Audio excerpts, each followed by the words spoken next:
what do you think could have been done differently to prevent this from happening again?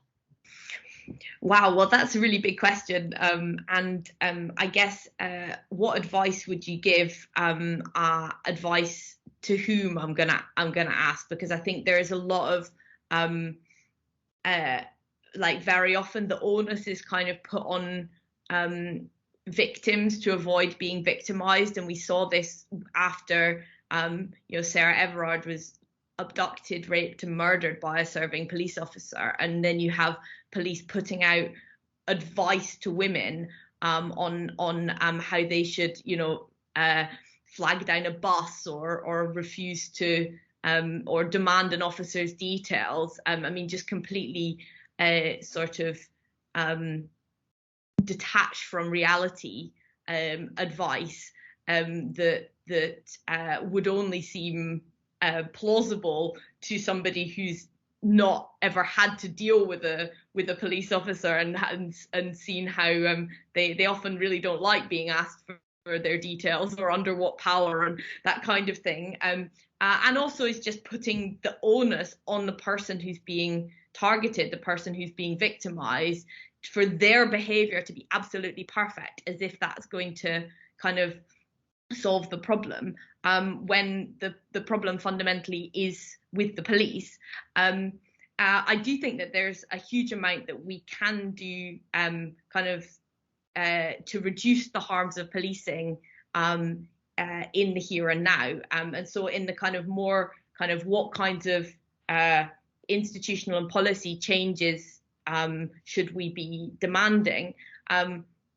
Well, first of all, as I mentioned before, there are scenarios that the police are being tasked with dealing with that they're just completely inappropriate to be dealing with in the first place. There should be properly funded mental health services, including first responders for crisis situations. An institution whose kind of the main thing they can bring to the table is kind of handcuffs, truncheons, pepper spray, are not the right people to be dealing with that, full stop.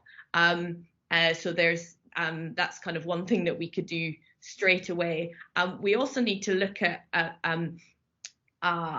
what so often the kind of victims of police violence and harassment, sympathy is taken away from them by this thought that, oh, well, they're criminals and so we shouldn't care about criminals. But we need to be looking at like what is actually being criminalized, when the